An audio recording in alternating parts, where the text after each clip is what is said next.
नमस्कार, मैं हूं आपके साथ शुभांगी सिंह और बंसल न्यूज की खास पेशकश में आपका स्वागत है। जैसा कि आप जानते हैं कि आयुष्मान में हर बार स्वास्थ्य संबंधी समस्याओं पर खास जानकारी दी जाती है। इस कड़ी में आज हमारे साथ हैं डॉक्टर जुबेर खान, जो बंसल हॉस्पिटल में एडवांस लेप्रोस्कोपिक, पेट रोग और बैरियाट्रिक सर्जन हैं। डॉक्टर जुबेर, कार्यक्रम में आपका बहुत बहुत स्वागत है। धन्यवाद मैम। तो जैसा कि हम जानते हैं, आज हम बात करने वाले हैं एपेंडिसाइटिस के बारे में और उसके उपचार के बारे में। तो अगर आपकी भी इससे जुड़ी कोई समस्या है तो हमारे नंबर लगातार आपकी टीवी स्क्रीन पे फ्लैश हो रहे हैं। आप सवाल कर सकते हैं और डायरेक्ट बात कर सकते हैं डॉक्टर जुबेर खान से। तो डॉक्टर जुबेर, सबसे पहले मैं आपसे यही जानना चाहूँगी कि अपेंडिक्स क्या होता है, क्योंकि अपेंडिसाइटिस के बारे में हम बात करने वाले हैं। तो अपेंडिक्स जो एक ऑर्गन है हमारी बॉडी में, वो क्या होता है और अपेंडिसाइटिस कैसे होता है? अपेंडिक्स जो है बड़ी आंत का एक हिस्सा है। जहाँ पे बड़ी आंत छोटी आंत से जुड़ती है, उसका जो बड़ी आंत का एक हिस्सा है सीकम, वहाँ से ये निकलती है और ये अंगुली नुमा एक ट्यूब के आकार की स्ट्रक्चर है, जिसकी बेस कहें जो जहाँ से निकलती है वो तो एक नियत स्थान पे होती है, लेकिन इसकी जो टिप होती है वो डिफरेंट लोकेशन में होती है। तो ये तो अपेंडिक्स हो गया कि जो बड़ी आंत के हिस्सा है और जहाँ पे छोटी आंत बड़ी आंत से जुड़ती है वहाँ पे ये अपेंडिक्स होता है। और इसकी जो टिप होती है वो अलग अलग स्थानों पे होती है। अलग अलग स्थानों की वजह से अगर हम घड़ी में अगर देखें तो उसकी जो टिप है अलग अलग लोकेशन में होती है। तो अगर तो उसमें जैसे पेल्विक हो गया, सीकम जो जहाँ से ओरिजिनेट होती है उसके नीचे होती है तो सीकल, प्रीलियल। तो ऐसे इनके टिप के जहाँ पे रहती है उसके आधार पे ये डिफरेंट लोकेशन में होती है और इसके लक्षण भी उसी आधार पे ही होते हैं। तो अपेंडिक्स का जो इन्फ्लेमेशन है या इन्फेक्शन है, हम उसको अपेंडिसाइटिस कहते हैं। ये एक्यूट भी हो सकता है, सब एक्यूट भी हो सकता है, रिकरेंट भी हो सकता है और क्रोनिक भी हो सकता है। तो अपेंडिक्स जो है किसी भी उम्र में हो सकता है, लेकिन ये ज़्यादातर जो हमारी यंग जनरेशन है, खासकर कि 10 से 20 साल के लोगों को, खासकर कि जो बच्चे हैं, जो यंग जनरेशन है 10 से 20 साल के लोगों को, उनमें ये ज़्यादातर पाया जाता है। यह पुरुषों में महिलाओं की तुलना में यह जो बीमारी होती है वो ज़्यादा कॉमन है। यह 5 साल से कम बच्चों को और 65 साल के अधिक उम्र के बुज़ुर्गों में वैसे तो कम होता है, लेकिन जब भी होता है तो इसमें जो अपेंडिक्स होता है वो एक जगह छेद हो जाता है या परफोरेटेड हो जाता है। तो अपेंडिक्स जो है, जो अपेंडिसाइटिस है, वो ज़्यादातर जो होता है शहरी लोगों में पाया जाता है। अपेंडिसाइटिस जो है लक्षण जो हैं इसके, वो शहरी लोगों में ज़्यादातर या खासकर वेस्टर्न कंट्रीज़ में इसके जो रोग हैं वो बहुत ज़्यादा मात्रा में पाए जाते हैं।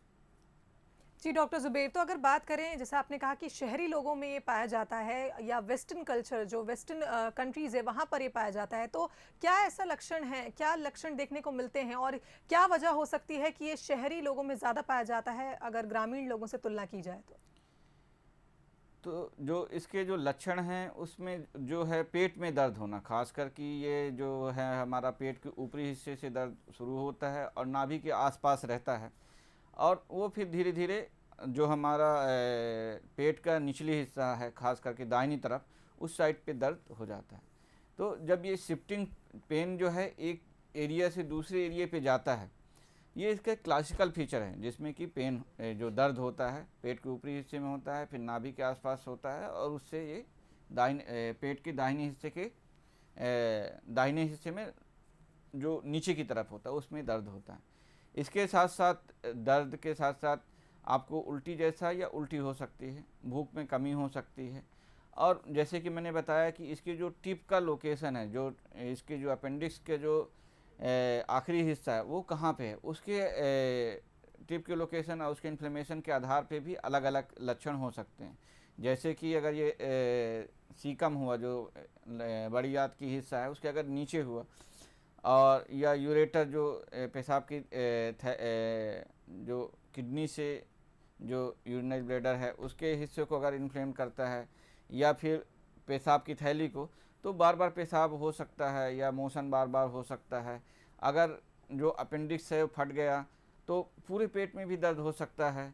और कभी कभी जब अपेंडिक्स फट जाता है, उसकी ओमेंटम जो फैट की जो वो होती है लेयर, उसको ढक लेती है, तो पेट में एक गठान जैसी भी महसूस होती है। कभी कभी पेट के ऊपरी हिस्से में भी दर्द होता है और अगर ये जो इसका अपेंडिक्स का इन्फेक्शन है और लीवर में चला जाता है तो जॉइंडिस और फीवर भी हो सकता है। तो मैंने आपको बताया कि इसके जो मुख्य लक्षण हैं, पेट में दर्द होना, उल्टी या उल्टी जैसा होना, भूख का कम लगना, बुखार का आना, लंप जैसे, ये सारे लक्षण अपेंडिसाइटिस के हो सकते हैं। जी डॉक्टर, और अगर बात करें हम कि जैसे आपने कहा कि अर्बन एरिया में, यानी कि जो शहरी एरिया है यहाँ पर ये ज़्यादा होता है, तो किन कारणों से, क्या जो लाइफस्टाइल हम लोग की रहती है या जो रूटीन रहता है इसका भी फ़र्क पड़ता है, और ऐसे में हम लोग के साथ जो शहर में लोग रहते हैं उनके साथ ज़्यादा चांसेस हो जाते हैं कि उनको अपेंडिसाइटिस हो सकता है? हाँ, ये जो बीमारी है खान पान से जुड़ा हुआ है।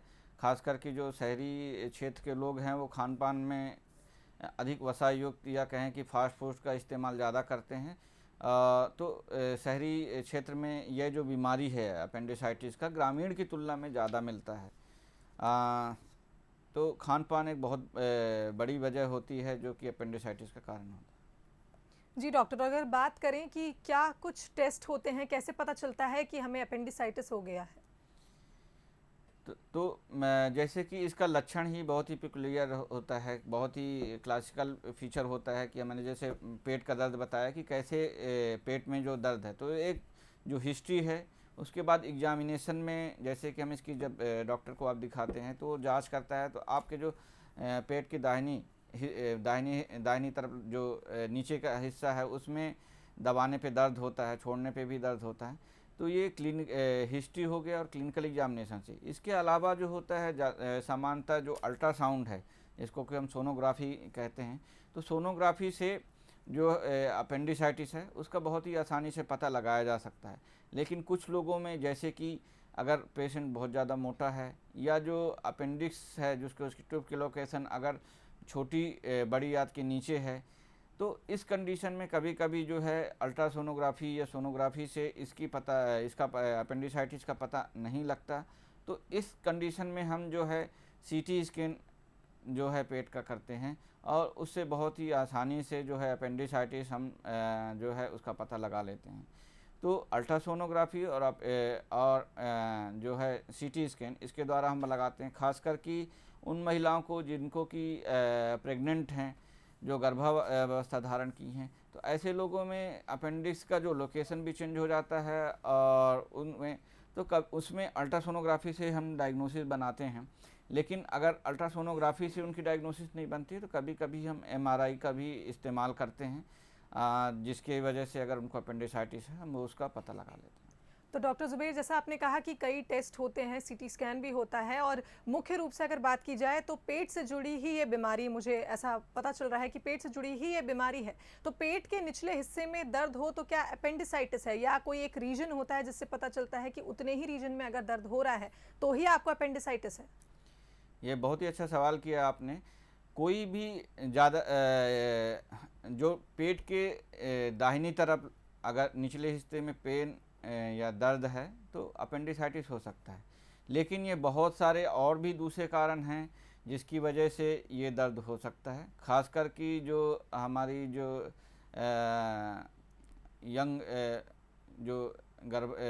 यंग महिलाएं हैं, तो उनमें अगर ये दर्द होता है तो उसमें अपेंडिसाइटिस के अलावा भी बहुत सारी चीज़ें हो सकती हैं, जैसे कि अगर उनको टोबोवेरियन मास है या जो मेंस्ट्रुअल के समय हैं या फिर उनको वहाँ पे एब्सेस है, तो इसकी वजह से भी हो सकता है। खासकर कि जो महिलाएं हैं उनमें अगर प्रेग्नेंट हैं तो उसमें अगर अर्ली लेबर है तो उसमें भी हो सकता है, या फिर एक्टोपिक प्रेगनेंसी है या एक्टोपिक प्रेगनेंसी रप्चर हो गया है तो उनमें भी हो सकता है। इसके अलावा भी बहुत सारे कारण हैं, जैसे कि अगर जो स्टमक है, अमाशय है या फिर जो ड्यूडेनम है, अगर वो फट जाएं तो उसकी वजह से भी राइट साइड में ये दर्द हो सकता है। इसके अलावा टीबी हो गया, बच्चों में जो है लिम्फेडेनाइटिस हो गया और सीकल डाइवर्टिकुलाइटिस हो गया, तो कैंसर है, बहुत सारी ऐसी दूसरे कारण भी है जो कि अपेंडिसाइटिस जैसा ही दर्द उसमें लगता है कि है, जो कि अपेंडिसाइटिस ना होकर दूसरे बीमारी भी हो सकते हैं। दूसरे कारण जैसे कि पेशाब जो यूटीआई है, यूरिनरी ट्रैक्ट का इन्फेक्शन है, या किडनी में स्टोन है, या यूरेटर में जो स्टोन होते हैं, उसमें भी जो है अपेंडिसाइटिस जैसा ही दर्द हो सकता है। तो ज़रूरी नहीं है कि जो भी दर्द आपको पेट के दाहिनी तरफ निचले हिस्से में हो रहा अपेंडिसाइटिस ही है, वो दूसरा कारण भी हो सकता है। तो डॉक्टर को दिखाना और प्रॉपर ट्रीटमेंट लेना बहुत ही ज़रूरी है। डॉक्टर ज़ुबैर, अगर बात करें दर्द की, तो क्या बाकी के बॉडी पार्ट्स में भी ये दर्द फैल सकता है? अगर पेट से शुरू हो रहा है दर्द, तो क्या जितने भी बॉडी पार्ट्स हैं हमारे, उसमें भी ये दर्द कहीं ना कहीं पे होता है? अपेंडिसाइटिस का दर्द की बात करें हम। ज़्यादातर अगर अपेंडिक्स का जो दर्द होता है पेट नाभि और पेट के दाहिने हिस्से में नीचे की तरफ होता है, जी। लेकिन जैसे कि मैंने कहा कि इसके जो टिप का लोकेशन है वो डिफरेंट हो सकता है। उसके हिसाब से भी ये दर्द पेट के दाहिने तरफ ऊपरी हिस्से में भी हो सकता है, पेट के बाईं तरफ निचले हिस्से में भी हो सकता है। और बहुत सारी ऐसे कंडीशन है, जैसे कि मैंने कहा कि इसमें जो अपेंडिक्स का इन्फ्लेमेशन है या इन्फेक्शन अगर लीवर में चला जाता है तो फीवर भी हो, बुखार भी हो सकता है, साथ ही साथ आपको पीलिया भी हो सकता है। और कभी कभी अपेंडिक्स जो है फट जाता है तो उसकी वजह से पूरे पेट में भी दर्द हो सकता है, उल्टी हो सकती है, बुखार हो सकता है, और पेट में सूजन भी हो सकती है, पेट में जो है रुकावट भी हो सकती है जिसको ऑब्स्ट्रक्शन कहते हैं। तो ये बहुत सारी चीज़ें हैं जो कि अपेंडिसाइटिस या अपेंडिकुलर परफोरेशन या जो अपेंडिकुलर मास होता है या लंप होता है उनकी वजह से हो सकता है। बिल्कुल। और डॉक्टर ज़ुबैर, अगर बात करें हम, अपेंडिक्स अगर फट गया हो तो क्या इसका ऑपरेशन जो होता है वो लैप्रोस्कोपिक के द्वारा संभव है या फिर इसका ओपन ऑपरेशन होता है? देखिए, जैसे मैं बंसल हॉस्पिटल की बात करता हूं तो बंसल हॉस्पिटल में जो लैप्रोस्कोपिक सेटअप है बहुत ही एडवांस है। तो हम लैप्रोस्कोपिक से, चाहे वो अपेंडिसाइटिस हो या फिर उस अपेंडिक्स फट गया हो, हम सारे प्रोसीजर लैप्रोस्कोपिकली कर सकते हैं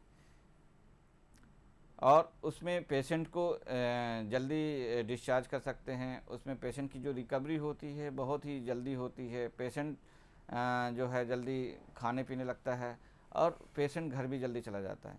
तो लैप्रोस्कोपिक से हम जो अपेंडिसाइटिस है वो, साथ ही साथ जो परफोरेटेड है या लंप बन गया है या एब्सेस है, तो सारी चीज़ें जो है हम लैप्रोस्कोपिकली कर सकते हैं।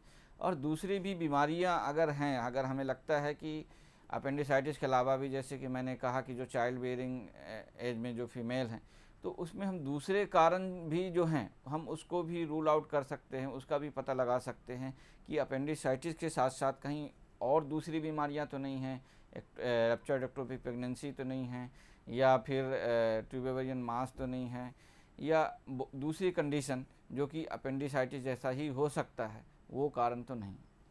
जी डॉक्टर, और अगर जैसे आपने बात कही कि बुजुर्गों में अपेंडिक्स फटने के चांसेस ज़्यादा रहते हैं, तो क्या कारण हो सकता है? क्या सूजन आ जाती है या क्या कुछ कारण हो सकते हैं जिस कारण जो बूढ़े लोग हैं, खास करके जो बुजुर्ग लोग हैं, उनके अपेंडिक्स फट जाते हैं?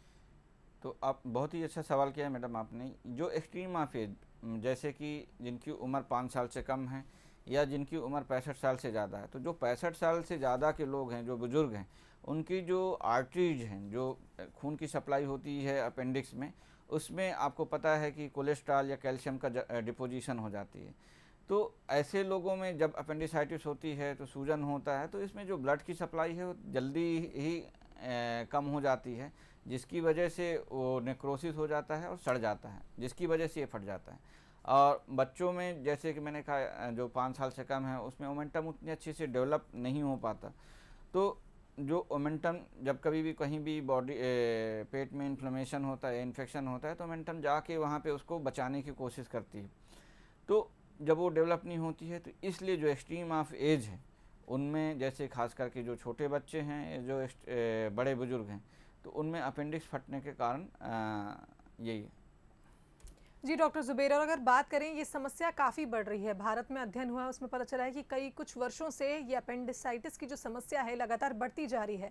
खास करके जैसा आपने कहा कि यंग जनरेशन में जो गर्ल्स हैं उनमें ये ज़्यादा, ये जो बीमारी है अपेंडिसाइटिस की, ये बढ़ रही है। तो क्या कारण हो सकते हैं और महिलाएं कैसे इससे बच सकती हैं?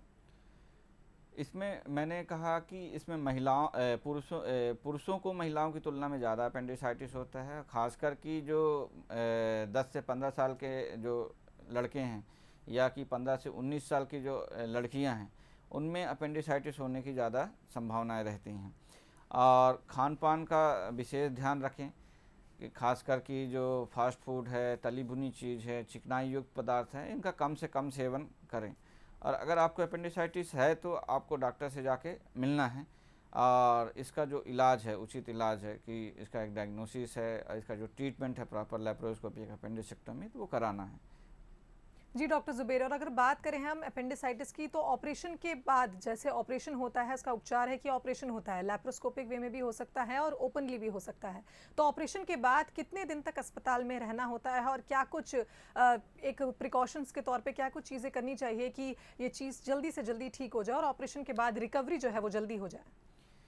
तो इसमें ऑपरेशन की दो विधि हैं। एक जो है पेट में चीरा लगा के ऑपरेशन किया जाता है, जिसमें कि पेट में चीरा लगा के अपेंडिक्स को जाके रिमूव किया जाता है। जो दूसरी विधि है, हम इसको लैप्रोस्कोपिक या दूरबीन विधि या की होल विधि कहते हैं, जिसमें कि अपेंडिक्स को निकाला जाता है।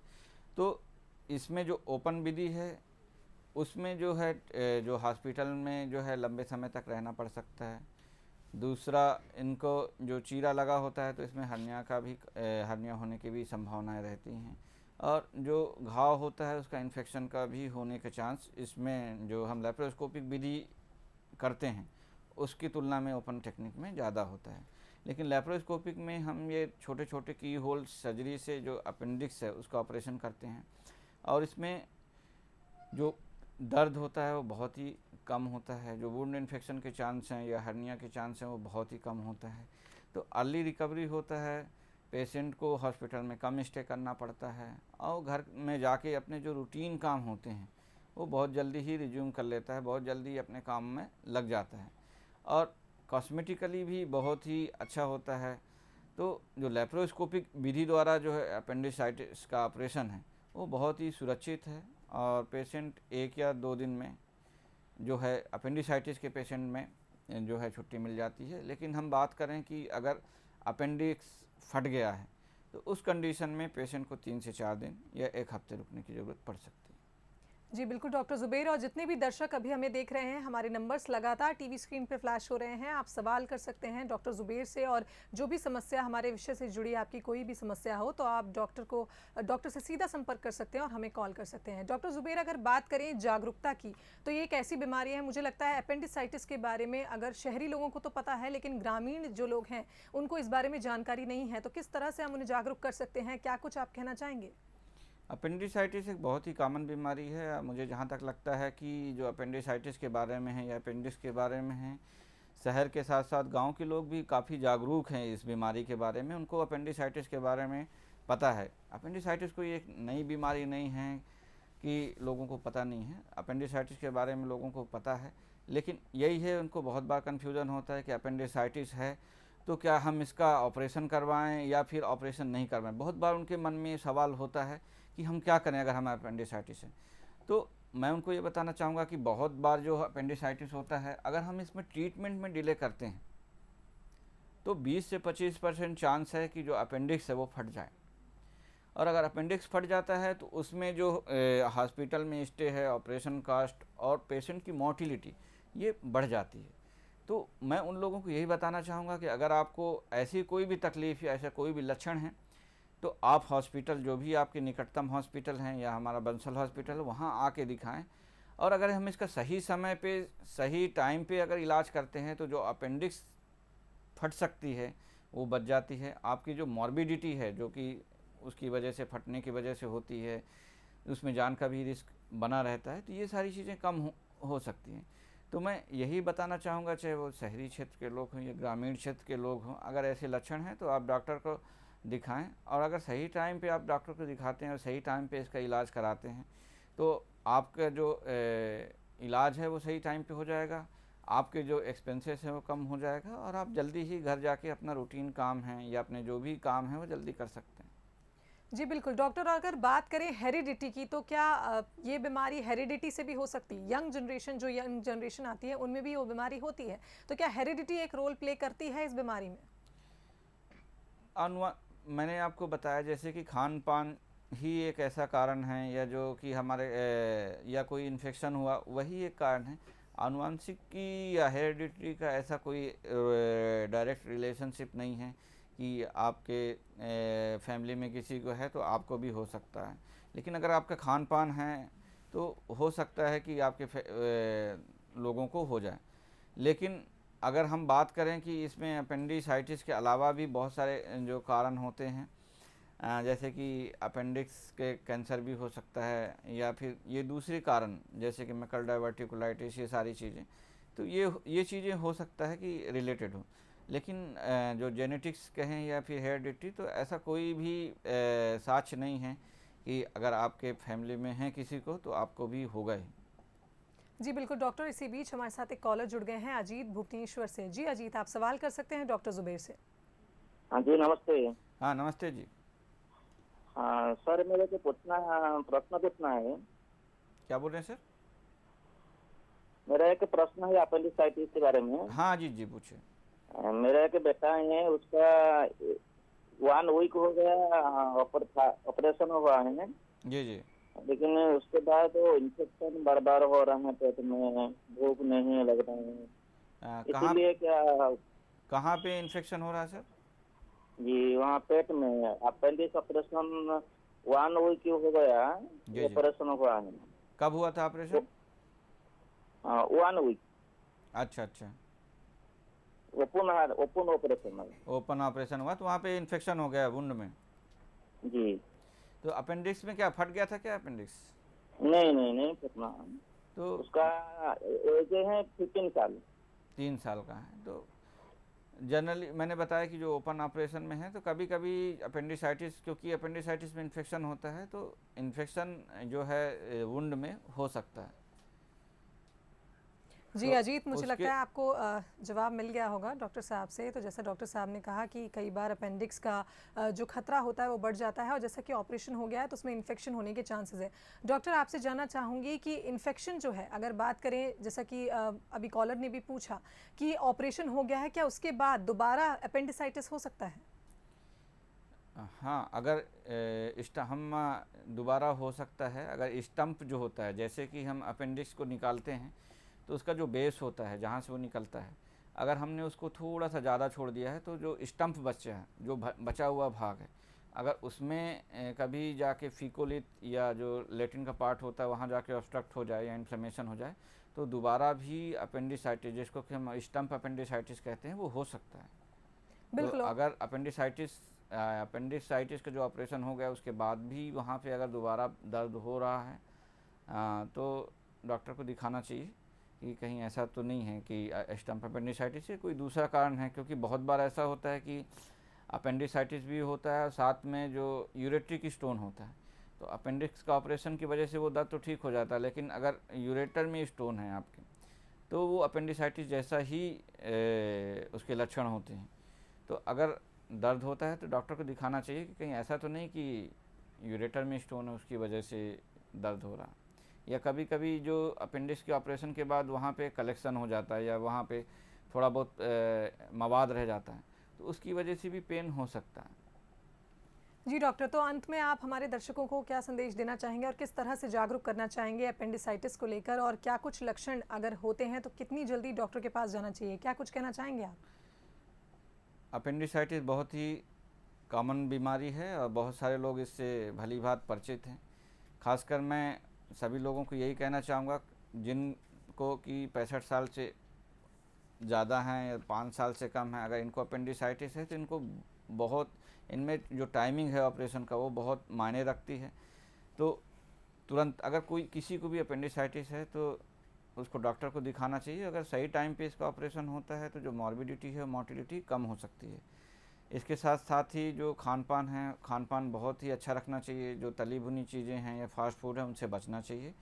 और अगर अपेंडिसाइटिस है तो उसको अपने डॉक्टर को दिखा कर उसका उचित इलाज लेना ही इसका सही उपाय है बचने का। जी डॉक्टर जुबेर, आप हमारे कार्यक्रम में आए और आपने जानकारी दी अपेंडिसाइटिस के बारे में, साथ ही बहुत सी जानकारी हमें मिली, इसके लिए बहुत बहुत धन्यवाद आपका। Thank you ma'am. तो इसी के साथ हमारी खास पेशकश में फिलहाल इतना ही। कल फिर हाजिर होंगे एक नई स्वास्थ्य संबंधी समस्या को लेकर, साथ ही बताएंगे उसके उपाय। दीजिए इजाजत, नमस्कार।